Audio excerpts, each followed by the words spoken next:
vetter. Huh?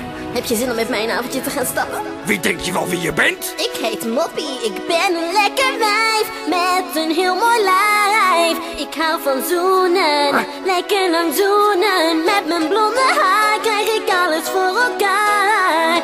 Gouden ringen en dat soort dingen. Neem een ander in de maling, vrouwen horen thuis.